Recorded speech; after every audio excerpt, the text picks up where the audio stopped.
Welcome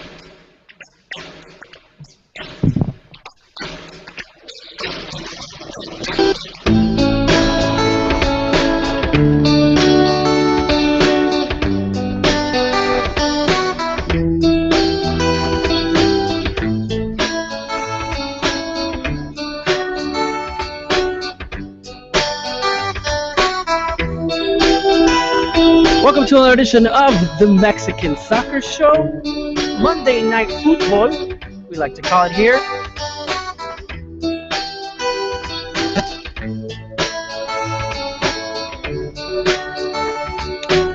All right, if we can go ahead and get started.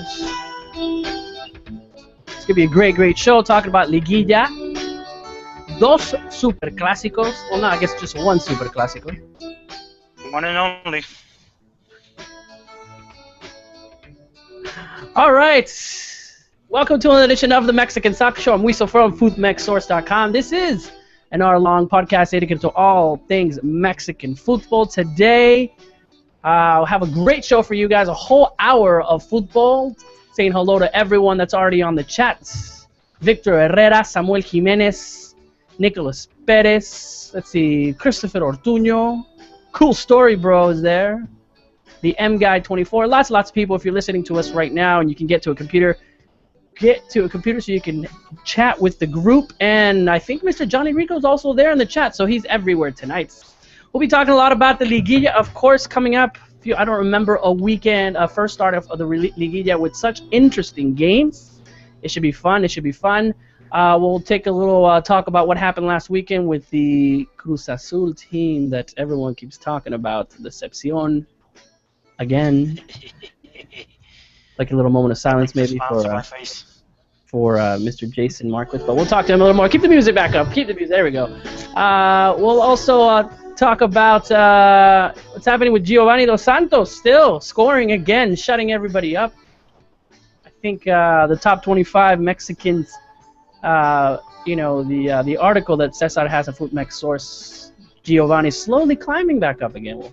Maybe we'll discuss that with Mr. Cesar Hernandez. But first, who is on the chat tonight? Who on the Mexican Soccer Show? The experts will go with Mr. Cesar. Cesar Hernandez at Cesar Football there with his Viva Mexico. Cesar H Football. San Diego. How's it going, Cesar? Good. Here, enjoying an IPA from a local brewery that I just found out about, so I'm pretty happy about that. Here to talk about Mexican soccer. I like that really calm intro. That does not get me prepared at all for Liguilla talk. Makes me feel like the season's already over. Makes me feel like everything's already done and over with. Like Chivas has already won the title, and it's just, Good. I like it. Yeah, excited to talk to you guys tonight.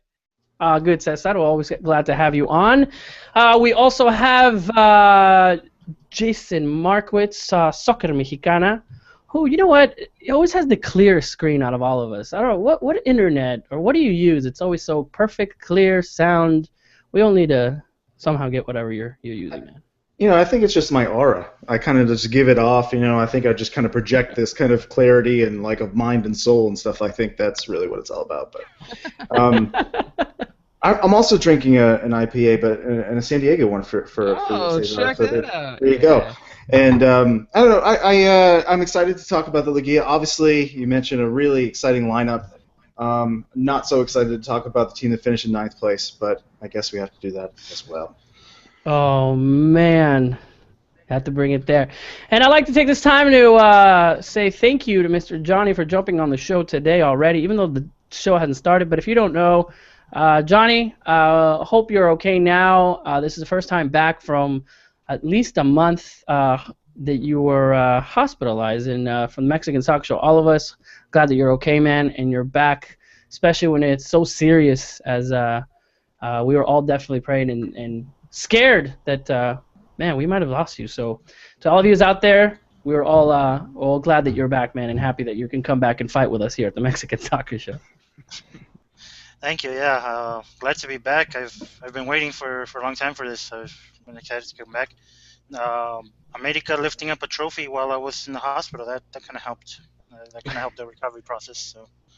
Well, I'm glad for once that it helped the recovery process. If that was the one positive for America lifting the trophy was for you to lift, out of that bed or whatever. But I'm glad that you're back. It happened in Mexico, so glad you're good. I know that it's not over, so we'll, please keep us posted. I know you still have some go through some stuff, but I'm glad that you're back. So let's go ahead. We have a lot to talk about.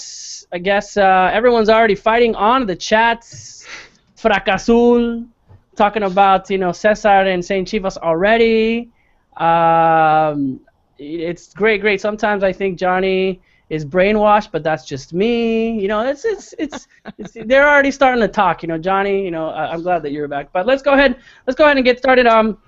The flow of the show today, we'll talk a little bit about what's happening with our Europeos first before we go into the Liguilla and Liga MX. And for that, Mr. Cesar Hernandez, biggest news out of about Europe, Guardado and Moreno, right? Congratulating. We saw today a video, Guardado with, man, they always have the biggest parties in PSV, especially when they win. They have tons of people. They're there. Guardado's cheering up. We saw that already. But tell us, how is this, especially presented that they were double winners? What's going on there? Oh yeah, I mean, it's really significant. It's this is the second consecutive season that they won that title.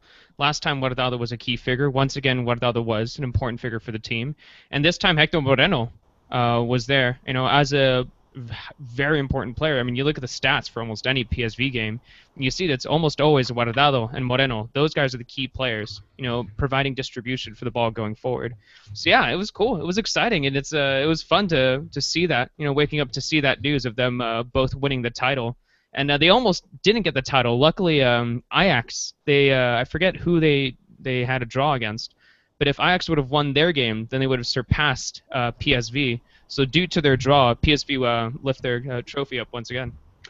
I know we talk about this type of format, and especially, our Liguilla and playoff base, kind of this mentality. You have to have a head-to-head, but in Europe and in those type of teams, Jason, we saw it in England. We saw it also, for example, Atletico in Spain, where, they tie and all of a sudden they can't get to it.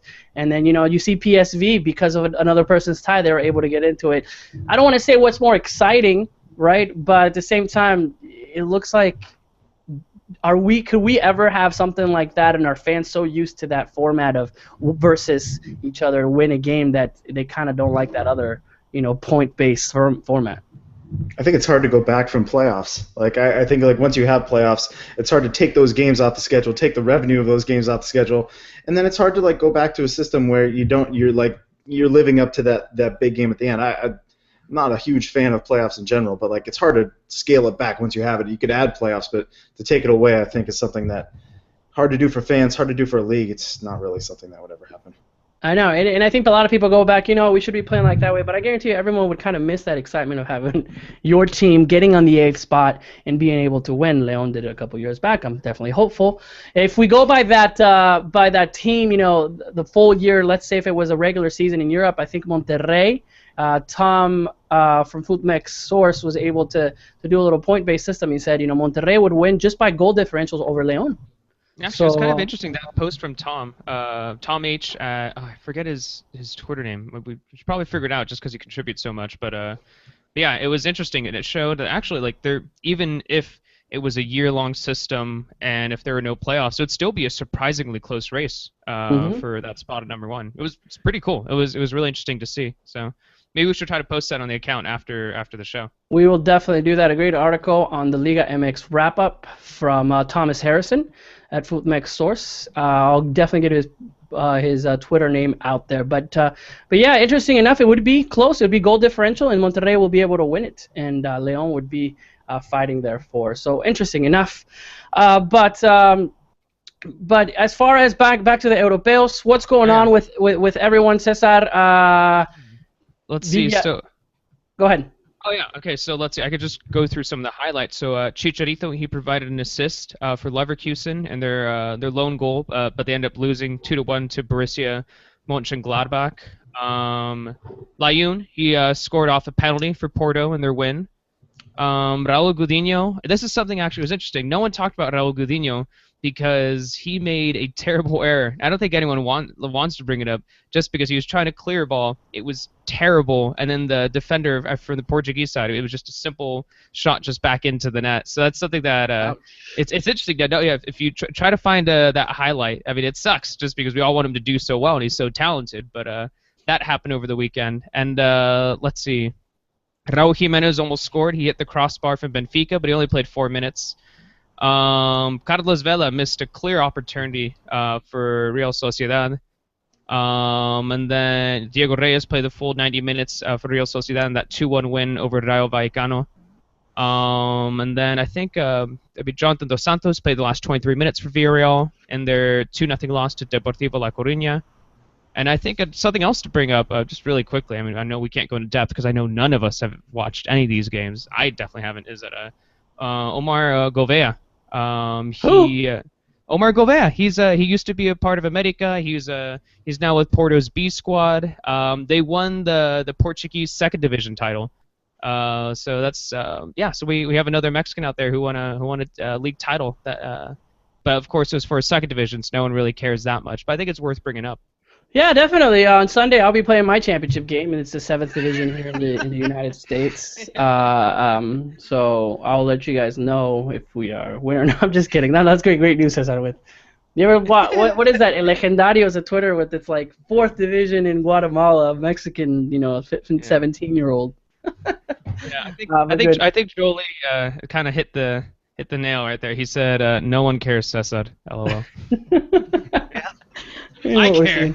Johnny, do you remember that name? Do you care? I mean, a fellow Americanista, the second division of Porto, which is, roughly below a step below the MLS, I think.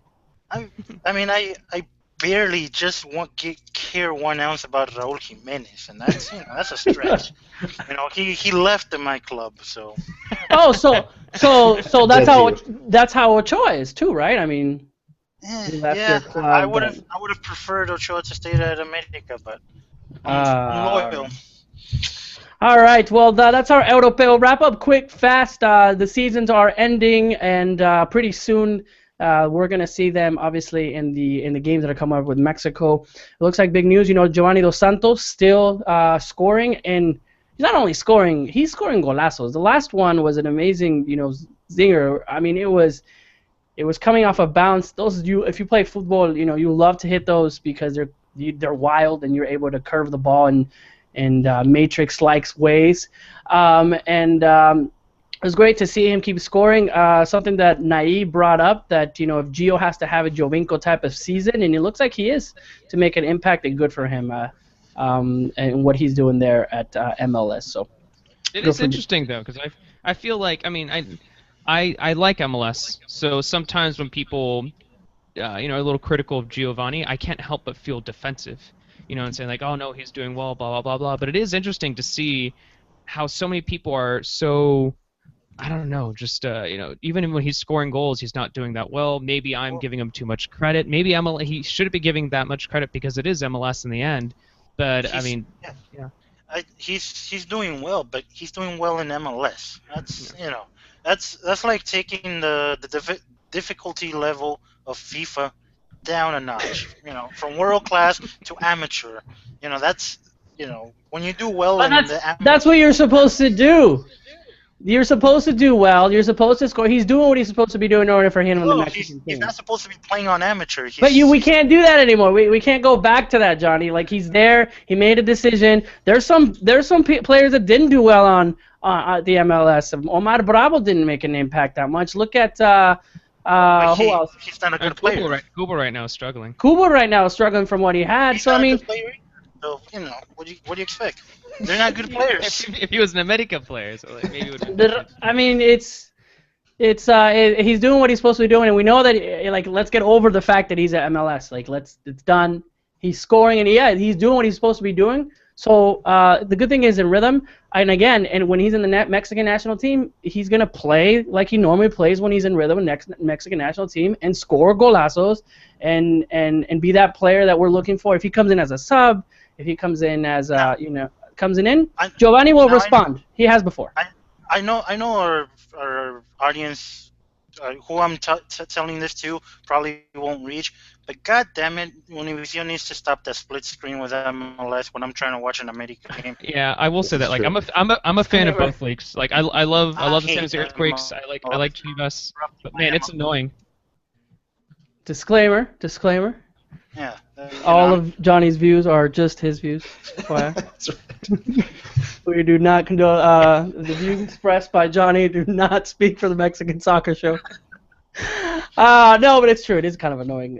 At least Univision doesn't show. Doesn't stop. Do you remember when I think Telemundo used to do this, where they used to not give you the score? And and then all of a sudden you're like, "What's the score?" They don't give it to you until like later on.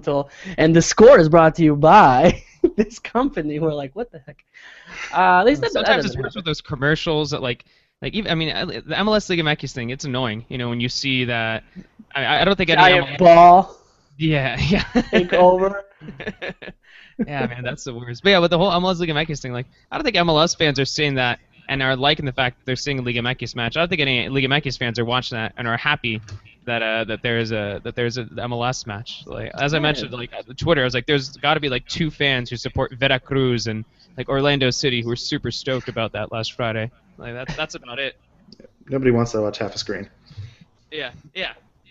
There it is. Yes, right. On the chat, Landin, who was another great hope in the MLS, didn't do well. So there's some people that are coming up. All right, guys. But he scored a beautiful goal for Cruz Azul, didn't he? Was that Scorpion? Yeah. That's probably Cruz Azul's highlight It's of the decade. It's that old lost generation of players. Landin. I think the ones that didn't make it to the Olympics, right, with Hugo? Was it that then? Yeah, I think that was him. All right. Good little roundup on all our Mexicans abroad. So hopefully we'll continue to see in their last of their leagues where they end up. And congratulations to all those that have won. Anybody else that is in the running or has won already? I think that's pretty much it, right? The league. Jimenez about to win the title in Portugal. Jimenez about to win. Pulido won the title with Olympiacos. Yeah, like in January. He won the title in January. I think Jimenez is 2 games away from winning the title in Portugal. Well, that's good. Winning a title. I should know this, but I have no idea. I know Benfica are up there. Maybe between them and Sporting, probably. I'm not sure. Yeah, Benfica are 2 points clear in first place with 2 games to go. There you go. From the chat, Pancho Villas Army saying hello to Pancho Villas Army. They're saying that Landin is playing in indoor in Texas. So he had a game in Tijuana recently. Oh man, is there like a league, like an indoor professional league that pays you? And I guess Tijuana has a team in that league, and they faced the San Diego Sockers, and Landin came down to Tijuana. Wait, the San Diego Sockers? Oh, you don't know about the San Diego Sockers? Like their name is a soccer? Oh yeah, and it's misspelled, of course. It's like sock, S-O-C-K, and then E-R-S. Oh, so they're socks? No C, just S-O-K. Oh, I'm pretty sure it's S-O-C-K. See, it's cooler with a K. Just K. Let me check that. That's like, the Guerrero footballs. Like, anyway. But hey, Hugo Sanchez once played for the Sockers back when they played outdoor, 11-on-11.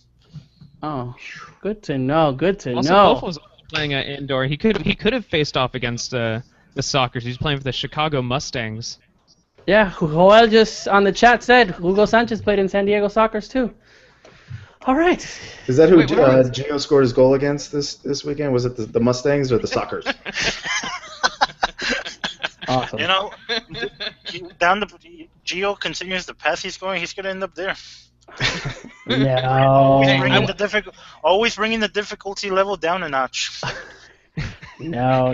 I went to a Sockers game and it was amazing. That's all I'm gonna say. I was confused at the time. There was a blue card. I don't know what that blue card was doing there. I don't know what it represented. It's a 2-minute penalty. You play down a man for 2 minutes. I was very confused. It's like the hockey. You go sit down for 2 minutes and play down a player. Is the penalty like when you stop and you run with the ball instead of like a set? Is that the penalty for?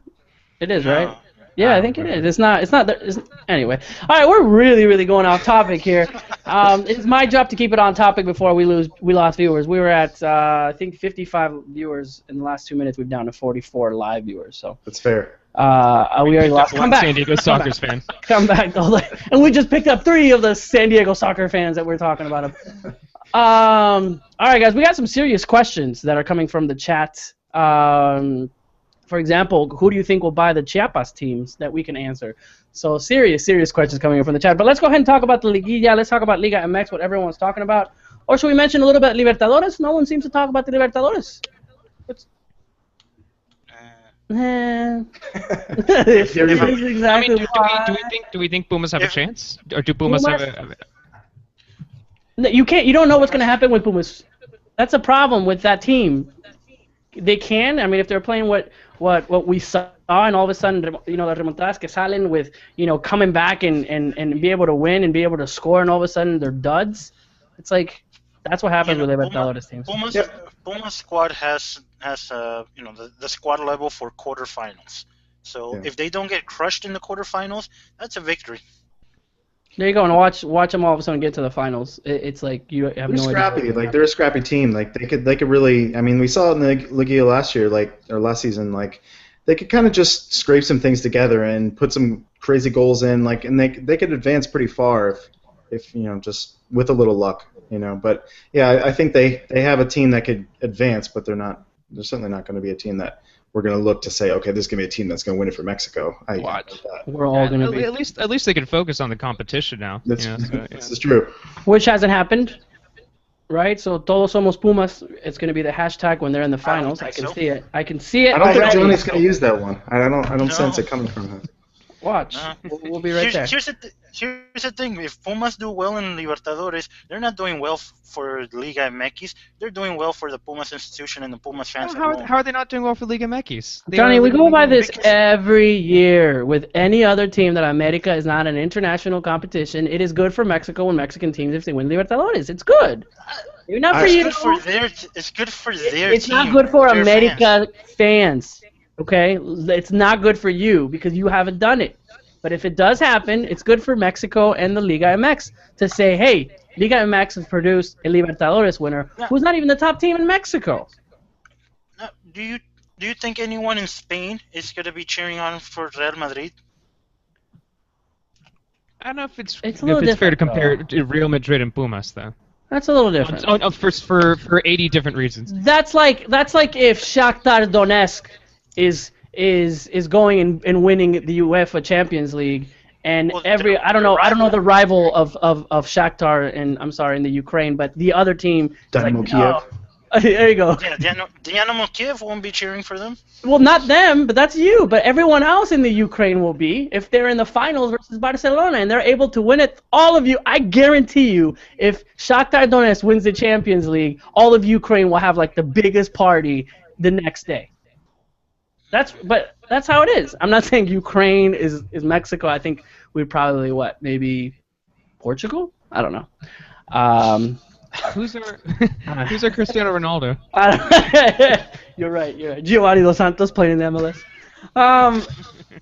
Anyways, man, we're really going off track. This is what happens when Naeem and Tom are not in the show. Because Naeem right now would be like, guys, back to Liga MX. Or Tom's like, what about this? This is going to be a hard, tough. I have no integrity. No.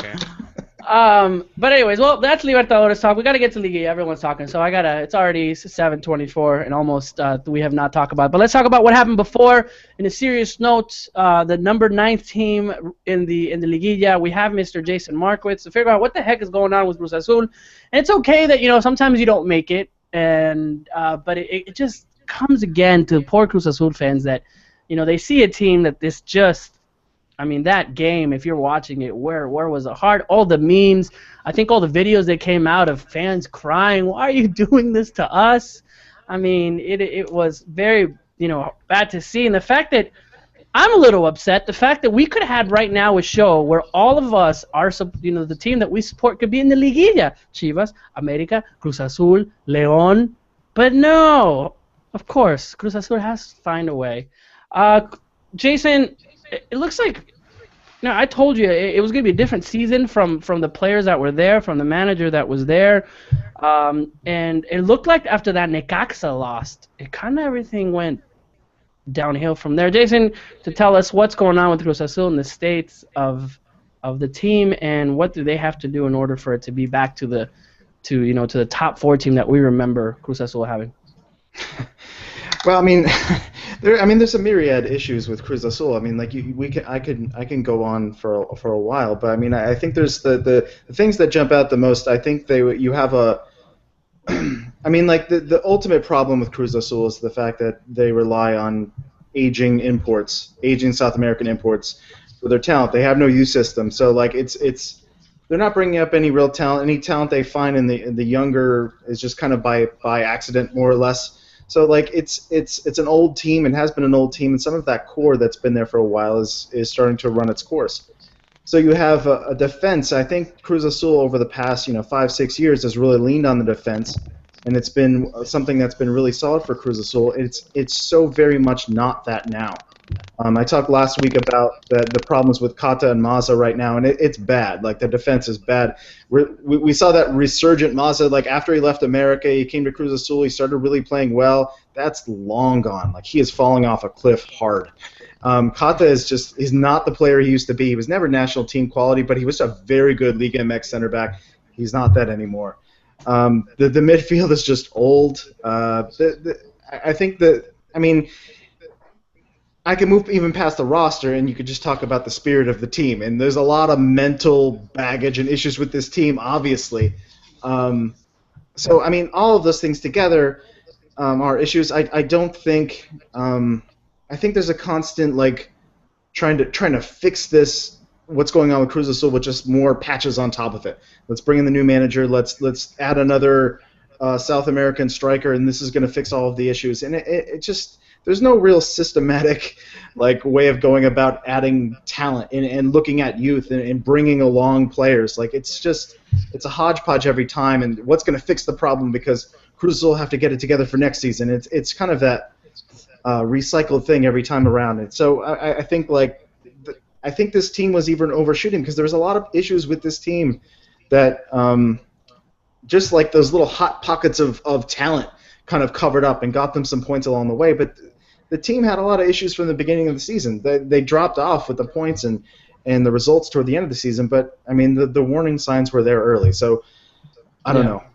There's a lot of things to fix. Yeah, it wasn't even surprising to not see Massa on the 40-man roster. Like it wasn't even like a shock. It was just like, yeah, no, of course he's not going to make the top 4, like the 40-man roster. Why would he? No, exactly. Yeah. And like that's insane for like a 40-man roster. You think this is like even like 12 months ago you'd pencil him in. People would be angry about it, but like you'd definitely pencil him into a 40-man roster. But now it's just like there's nothing you could do with him.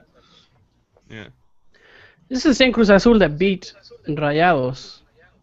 You know, the Cruz Azul that came back and it looked like a different team that I can say when I don't know what game it was. I think it was against Monterrey where they looked like an amazing team. I mean, it was like, wow, finally they clicked. They were playing there.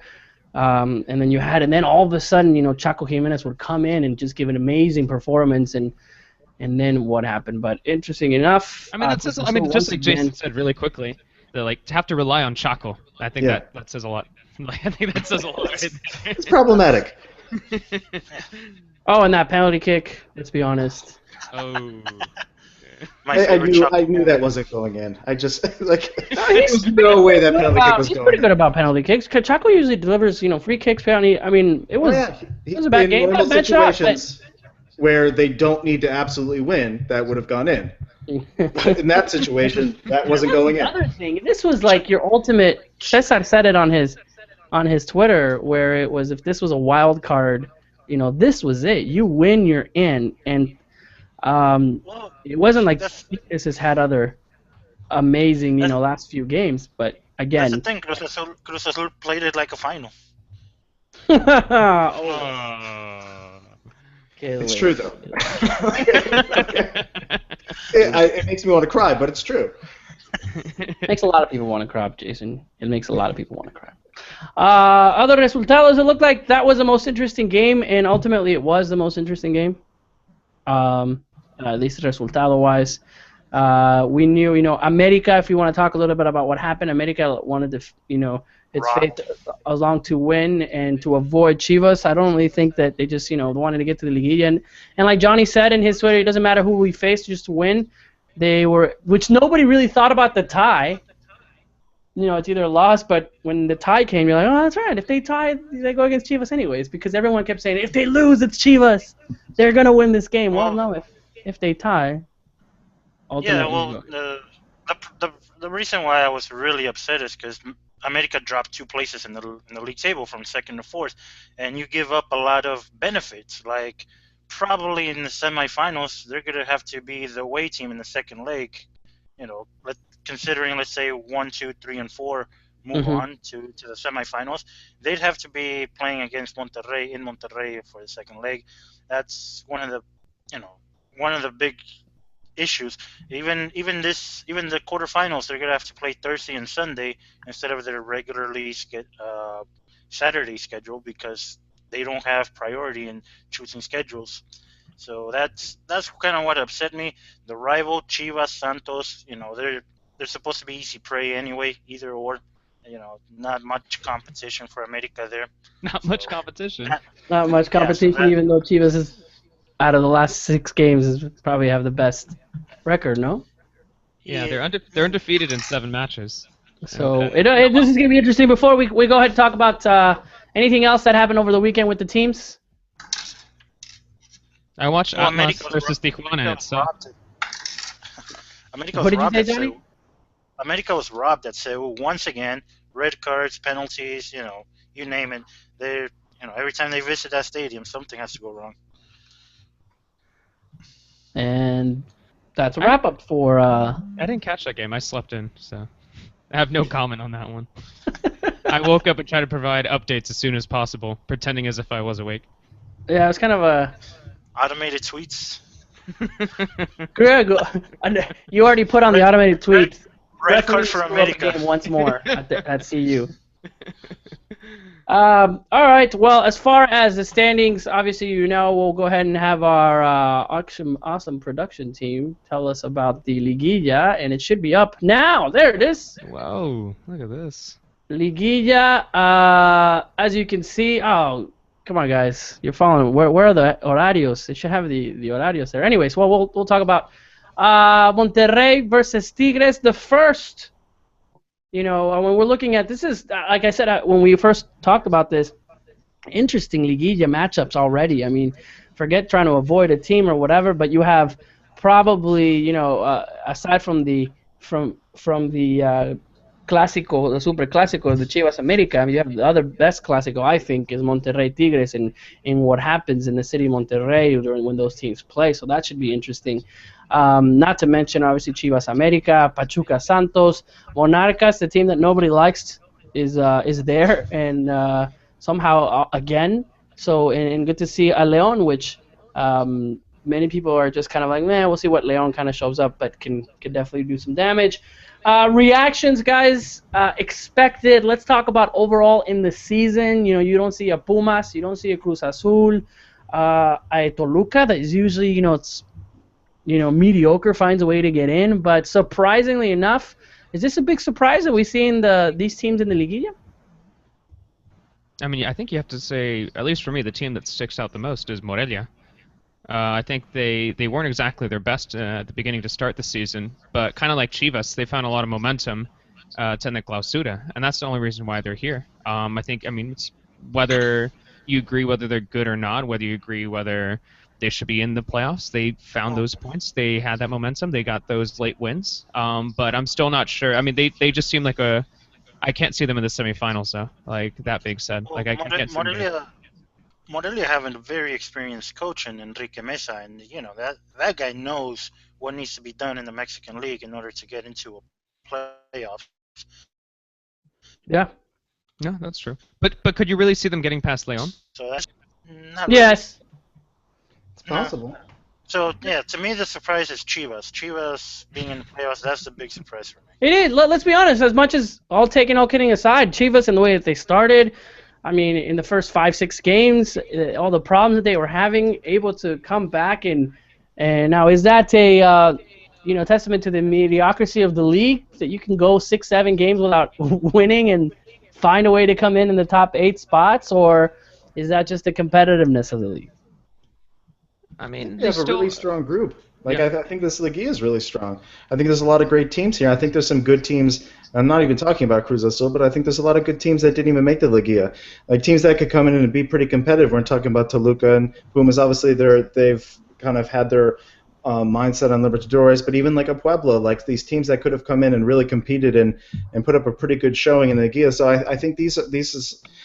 I don't think you can take anything away from Chivas or anything against the league that Chivas qualified, because I think they got the wins more than anything. So I mean, they got the points, and I think this has been a really strong and competitive season in the league. And I think the league is really strong at this point, because I think we have a bunch of teams that we can consider pretty strong teams. And there's not a lot of teams, even with Monarchs there, and not a lot of teams that you say like, oh, they really don't belong in this league. I think it's a really strong group. Yeah, especially with the way that Chivas finished the season. It was, I mean, for the first time in a while, like it was genuinely exciting.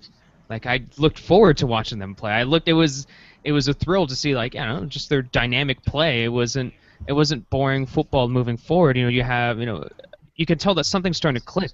Something with Almeida, with this roster. You can see it's not just one key player. There are multiple guys who have stepped up. We could just look down the list. It's Carlos Cisneros. We could talk about Carlos Peña. We could talk about trophies. We could talk about Brizuela.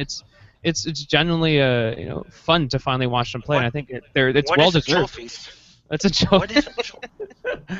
What kind of Pokemon is that? What power? It's my favorite kind of Pokemon. That's what it is.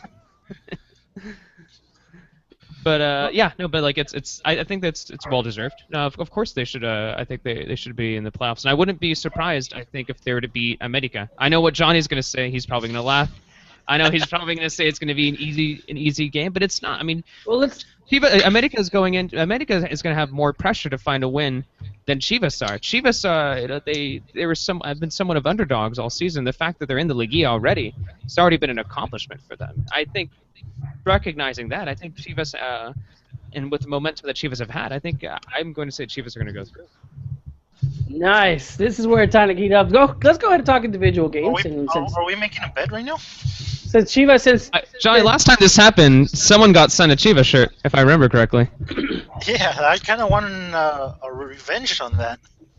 Yes. So let's go ahead and talk about the games. Chivas, America, and who will go forward. Cesar already saying that Chivas is going to go forward and bring in the momentum. One word, La Chofis. I mean, they got it all ready to go. Johnny. Are we doing our brackets right now? No, we're doing brackets, but he's confident. Johnny, why would he even ask you to take the camiseta off? Go ahead. America Chivas. On the why.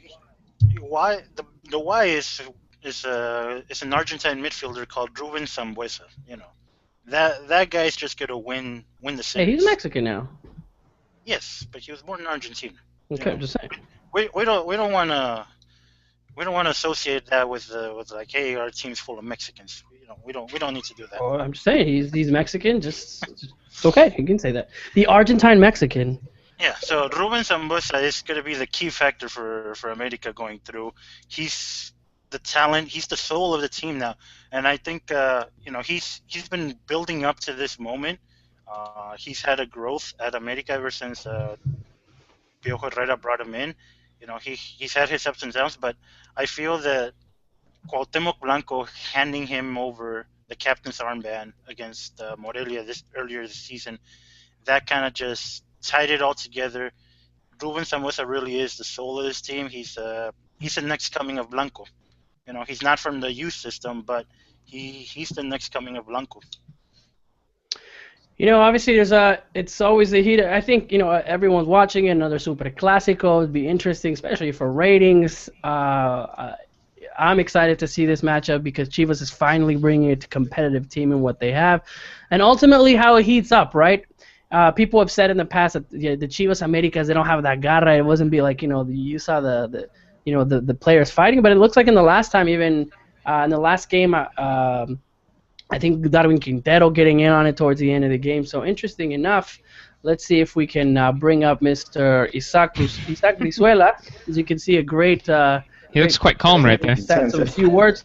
That Looks was like he just talking did about some yoga. Hey, talking about some incidents about what happened with Darwin Quintero. See if we can get that in. El funcionamiento creo que venía mejorando de partidos anteriores. Obviamente no se dio el resultado positivo, pero lo que comentas pues es prácticamente otro torneo. Estamos en Liguilla, sabemos la rivalidad que se juega y muchas veces uno cuando pues, pierde termina muy caliente y cualquier actitud del rival pues creo que te prende muy rápido. En ese partido sí hubo muchas jugadas que Quintero sí se molestaba o se quejaba con el árbitro. Muchas veces también se habla de que se le critica mucho, pero también él pues, le gusta provocar a los rivales, entonces debe de ser parejo y si te vas a burlar, pues también hay que aprender a cuando te toque, pues guardártelo, sí. Well, there you go. Isaac Brizuela saying Wait, Artie's that making it kid's- spicy. Huh? That kid's What did he say in English, please? That kid's American. I think the kid was born in San Diego? Jose. I think San Jose. Yeah. In San Jose, for those that didn't know, saying that obviously it's a different type of game when you're in the Liguilla. It's still a super Clasico. Talking about Quintero, that he was saying some stuff. If he's gonna say it, obviously take it towards the end of the game, the way that it gets heated. But these types of games, it's good that they're already starting. I wonder what Regatta are gonna do in the I wonder what he's gonna tweet after the game. Tomorrow, trying to inflame, trying to make it better. But ultimately, Jason, as a neutral fan, what are your thoughts on the game? Can we see a Chivas? It would be a big embarrassment if America loses. I mean, the losing team has nothing to, whoever loses this is going to be feeling pretty bad about themselves. I mean, with these two teams matching up against each other, it's not going to go well for the loser. But do you think a little bit more for America, though? You could always say that, I think, in some ways. But I don't know. I think I think the argument for Chivas is that I think some people would say, and I saw it in the chat just now as well. I think that people would say that Chivas, based on their recent history, haven't had a ton of experience in the Liguilla. So you might say they come into the Liguilla now and just aren't ready to take that step up that they need to take in the intensity level. But I would say that's wrong because I think when you play at Chivas, every week is like that, especially with how their season started. The amount of pressure on those players to perform is as high as anywhere in Mexico. So, I think the pressure has been on them every week to get a result for the entire season at this point. So coming into the Liguilla, it should be no different. The thing I look for with America, I should say, specifically, when they play in these big matches is, are they going to be able to control themselves? Are they going to be able to control their fouling? Are they going to get the red cards? Are they going to be so amped up when they play in the Azteca that they lose control of themselves, which we've seen a ton recently. So, I think that's where it's going to come down to. In that second leg, how does it go in the Azteca? I think that's going to be, but I expect it to be really tight. I think I wouldn't be surprised if either team came out. I probably am slightly favoring America at this point, but obviously would not be surprised if Chivas came out of it as well, because I think it could really go either way. It might all come down to how America treats that second leg, and if they could kind of keep it bottled up just a little bit and not lose themselves like we've seen recently. I think it's this is how I want it to go. Ties, gets to penalty kicks. La Chofis wins it for Chivas. That's where I want it. Let's make this guy an idol already, and let's see where it goes. That's exactly what's going to happen. Now, for me, obviously, I think America is slightly better. America's got a great team, and I think at the beginning of the year, I said America will win it all. I seeing what they have, and it would come back. So not because I'm an Americanista, but I did say on Twitter that'd be hilarious if Chivas wins it all. I say it'd be epic if Chivas wins it for the season they have. But I'm giving a little slight favor for America. I'm not an either fan, but I would kind of like to see Chivas win, just for what Chivas has gone, especially the team with full of obviously that Mexican pride that the team brings. To shut me up, especially a big hater on the fact that they don't have any naturalizados or opening it up, but at the same time, I think it'd be good. I'm hoping for an interesting, exciting, that game that we used to think about when the Clasico would start, where America and Chivas at full force, fans crying, just that intensity that I think the whole world could definitely see and see a great game in the Liguilla, because it's happened. When was, Johnny, if you remember, when was the last time Chivas and America faced each other in the Liguilla? Or I don't remember the for the chat, if somebody can look it up, I'm sure somebody will bring it up. If you're on the chat and you can tell us, but the last time they were in the Liguilla. I do know that they faced each other 9 times in Liguillas in their history, and America has gone through, 6 times? 6 out of the 9? Yeah, but people always love to bring that kind of like historical stuff up, but this is Liga MX. It doesn't matter. Chivas could win 4-0. America could win 4-0. I mean, who knows? I mean, it's just... And I mean, if we're looking at even more recent statistics, I know America beat Chivas 2-1 recently during the season. But you can't say that America fans were happy with that result. You can't say that they felt comfortable. Just because of the scoreline. But did you feel comfortable about that squad after seeing how America played? America winning a Clasico was not so long. Would you say that they played well during that match? I don't care. I'd sign that game. I'd want to see that game play on Thursday. So, don't let him defeat you, Cesar. You keep going, bro. No, I mean the thing is, I know it's hard to argue against Johnny sometimes. I can't bring my rational thoughts in here. I can't. Results is the only thing that matter. Look what Atletico Madrid did against Bayern Munich. All I'm saying is going off that momentum, going off that result that you saw in that game earlier this season, you can't confidently say that America would win again, say if they were to play the next week. It's just the way that Chivas looked at it. Look what America did in the first leg against Tigres in the final of the CONCACAF Tigres. You can't really... It wasn't pretty at all. It really wasn't, but they got a 2-0 result. That's... Whether they play well, whether they play bad, whether there was a mistake... who cares once you get that win? Yeah, Xolos beat Tigres too. Yeah, I don't know if there's really much we can say about Tigres this season. They barely sneaked into the playoffs. They did, but Tigres have a very attack-heavy team that was shut down by pretty ugly playing defensive style of America. But the result was there. We'll agree to disagree before this turns into something entirely different. I don't even know what to say anymore. Going. I like this.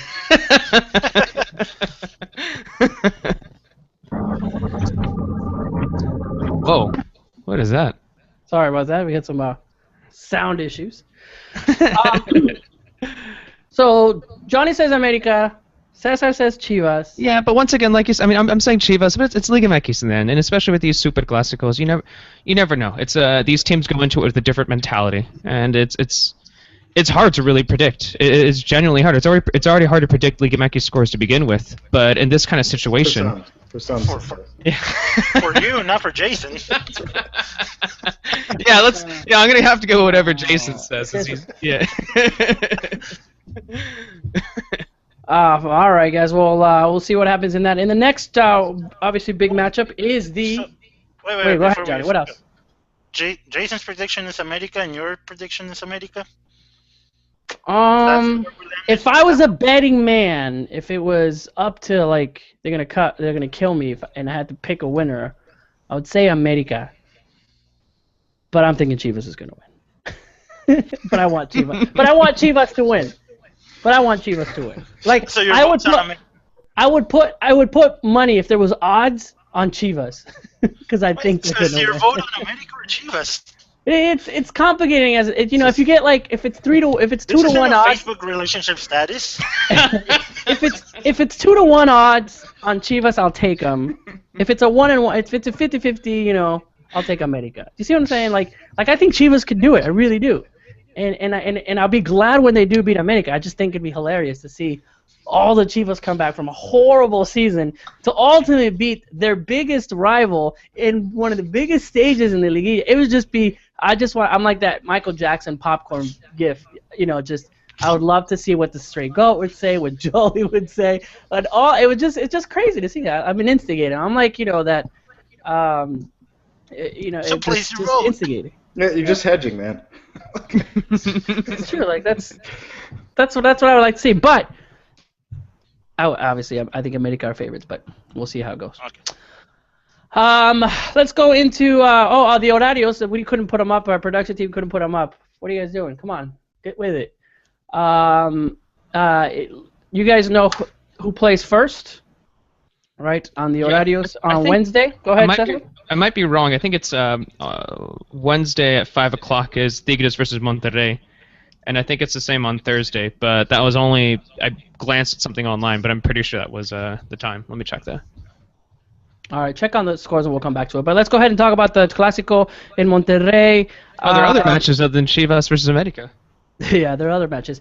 The Clasico Regio, obviously, another big Clasico that we talked about, and that it's still exciting because obviously the champion with Tigres is going to bring. We saw Tigres come back with the Gignac. By the way, congratulations to the French man for for the leader de goleo. I think 3 goals over anybody else. Oribe Peralta, what?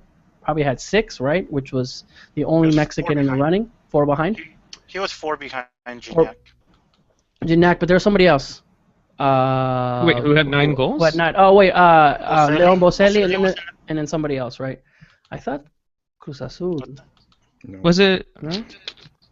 We really need to do. No, actually, it was. What's his face from Cruz Azul? Yeah, I thought it was from Cruz Azul. Oh, I'm looooking at times right now. Now I'm thinking of 2 things at once right now. Look at that, Jason. We do quality prep at the Mexican soccer. Quality prep is usually what we lack of, but we all make up for it in charm. Some of us. Especially Johnny.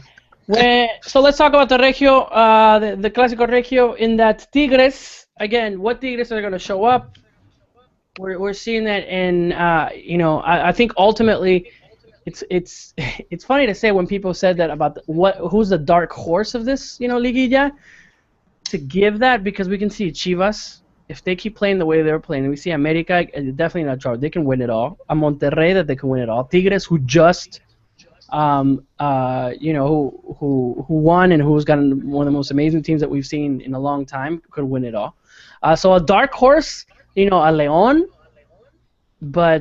or a Pachuca, Santos, definitely not Morelia. So it's funny because when someone said dark horse, I was like, you know what? I don't know if people are expecting Tigres to win, but they can surprise again. It's funny that I can say that they're the dark horse, but I feel like nobody's expecting them to win, but they can definitely that literal definition of a dark horse that no one's thinking about them and they can take it all. It could be Tigres, unfortunately, for what the season that they've had today. But before we go into that discussion, for you guys, who's a dark horse that for this Liguilla, or is there one?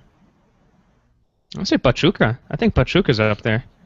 They finished in second place. They have a really strong defense. I think them and Chivas had the best defense in the league. And you see those young attacking Mexican players, and you think that they could maybe push for a title.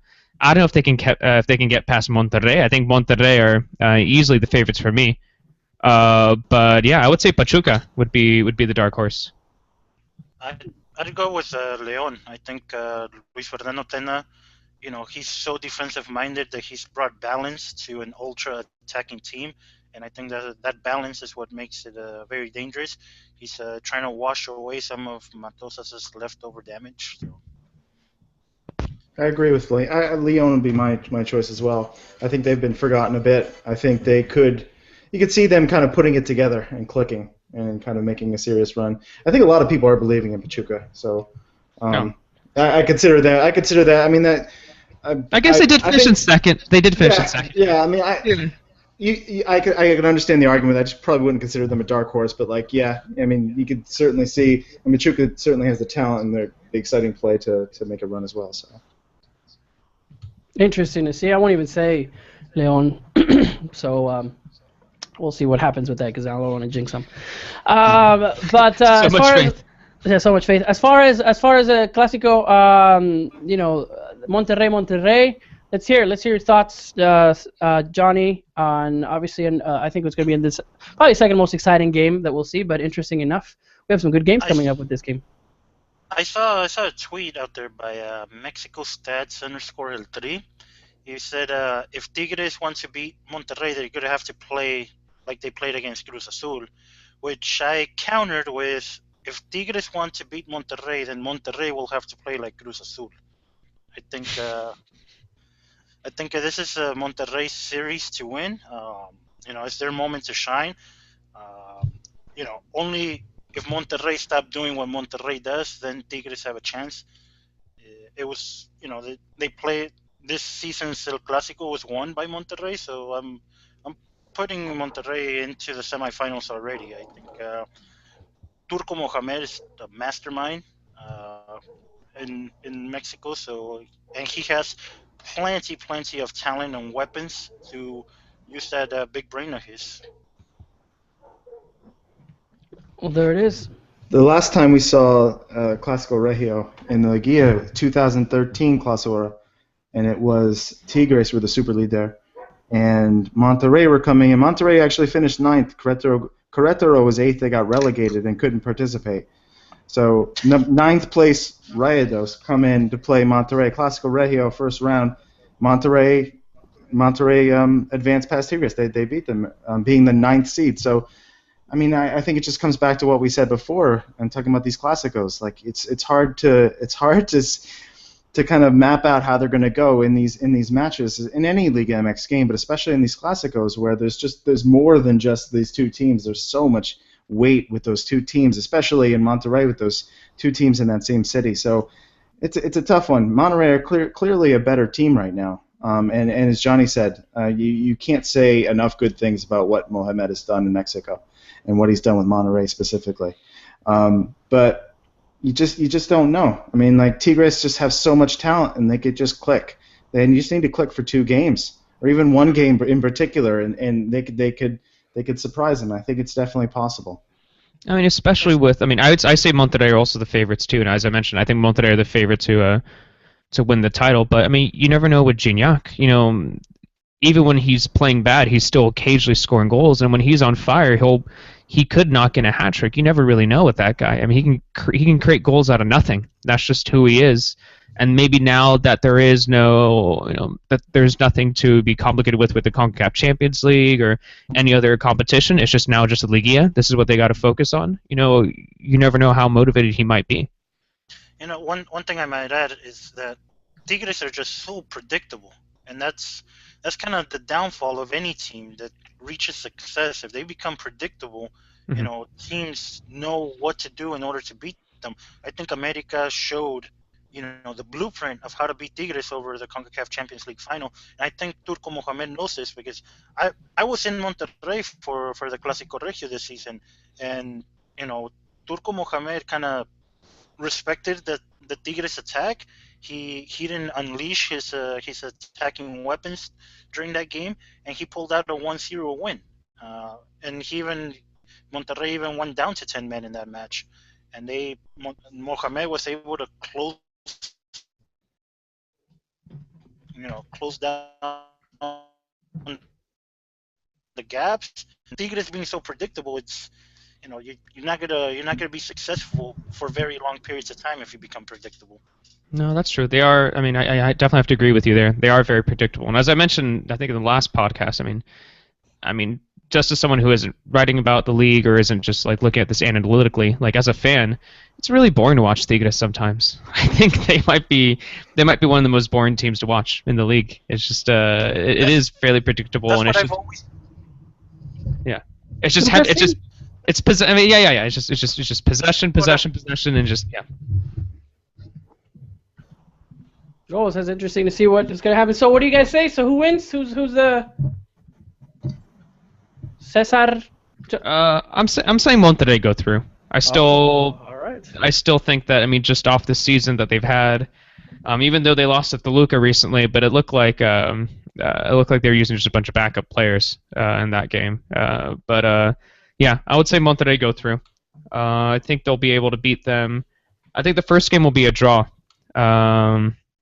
when they're away, but I think when they're home in the second game, I think they'll be able to beat them 2-0 and then go through with 3-1 on aggregate. Oh, specific. Oh yeah, I wrote it down, man. I wrote it down. Jason, the Clásico Regio, who wins? Who goes through?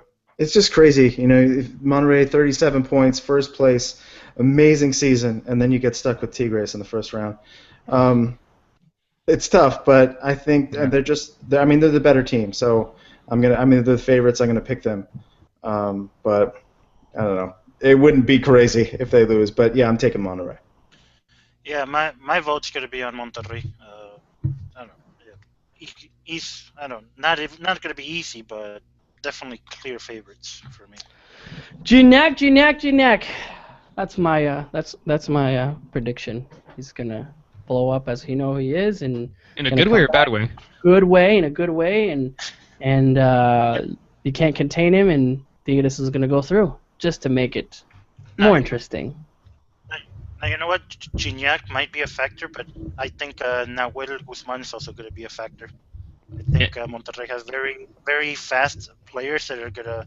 And Nahuel Guzman's going to try and charge off his line into midfield. And Nahuel Newer Guzman? Nahuel Newer? Nahuel Nowhere Guzman. No. Nahuel Nowhere. Really quick on the other two games, León... Monarcas, we all agree Leon's going to go through, correct? Yeah. I have Morelia going through. Oh, there you go. Jason, Morelia, Leon?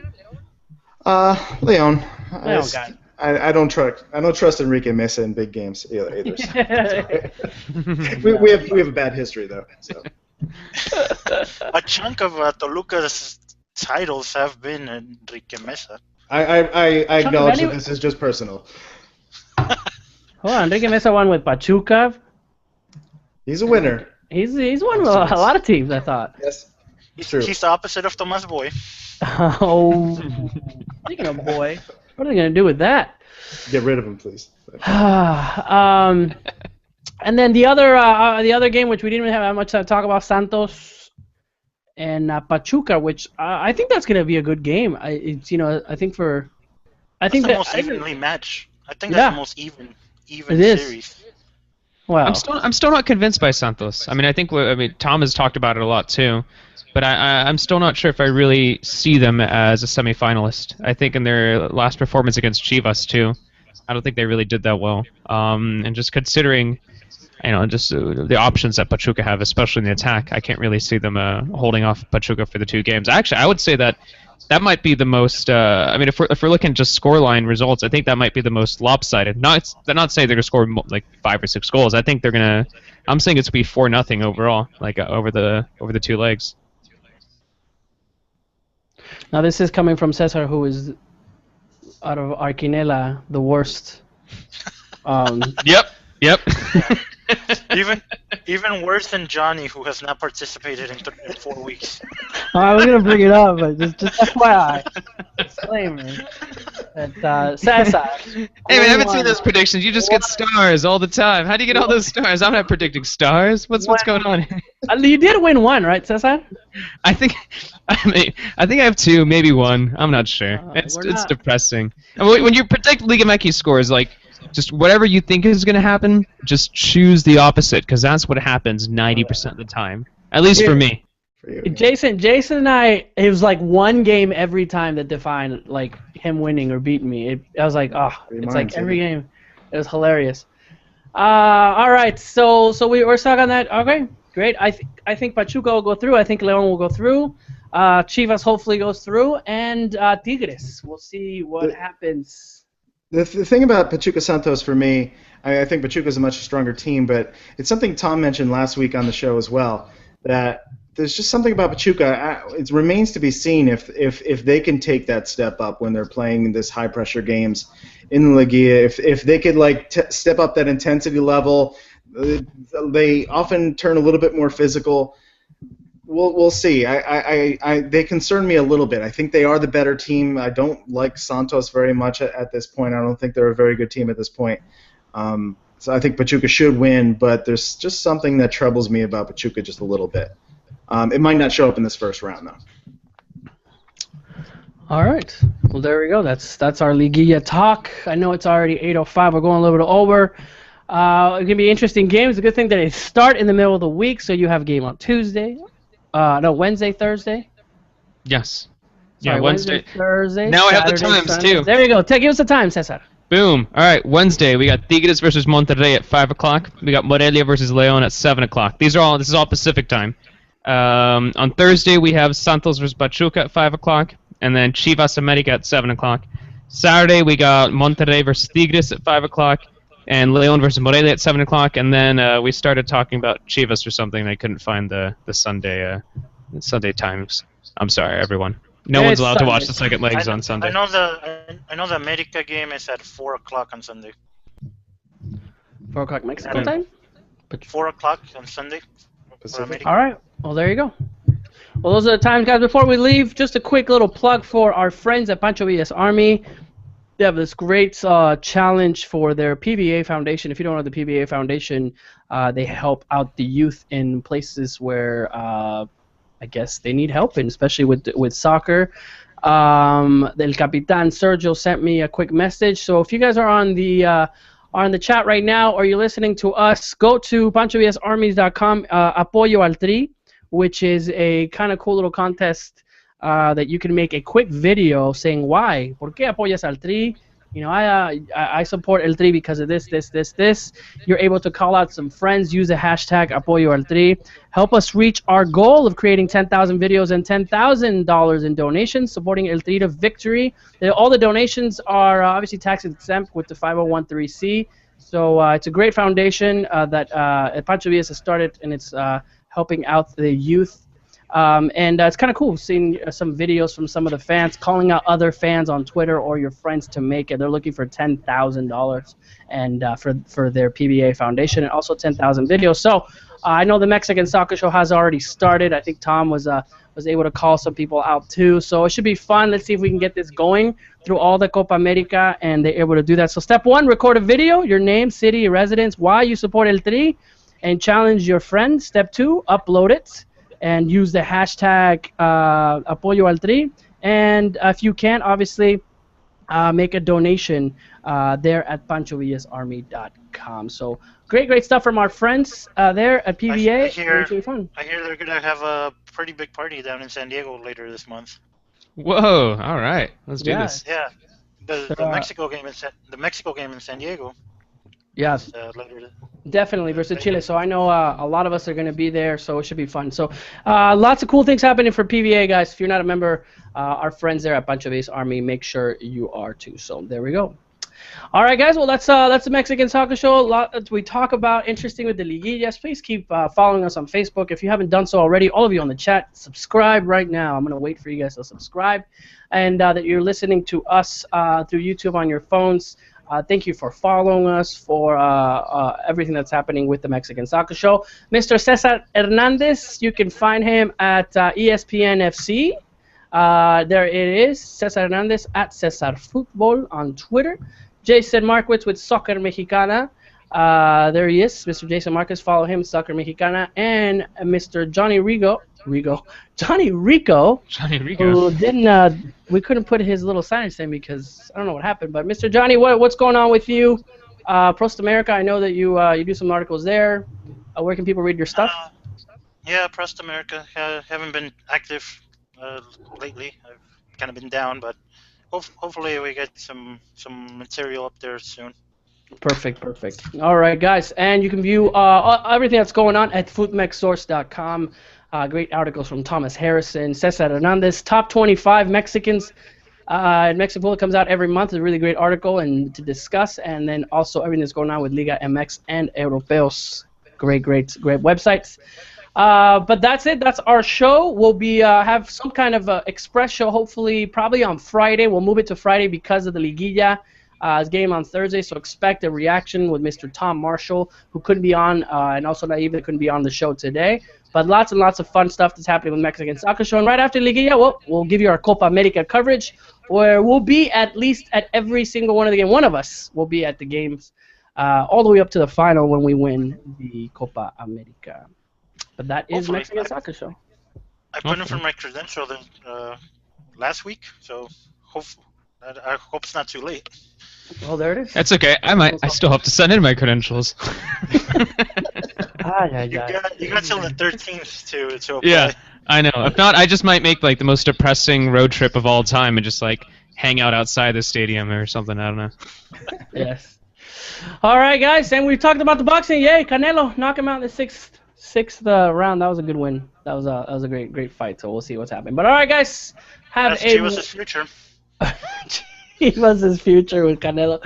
All right, guys, we'll talk to you all. See you all later on this week. This has been the Mexican Soccer Show. Thank you all on the chats for keeping the conversation alive. Nos vemos. A la próxima.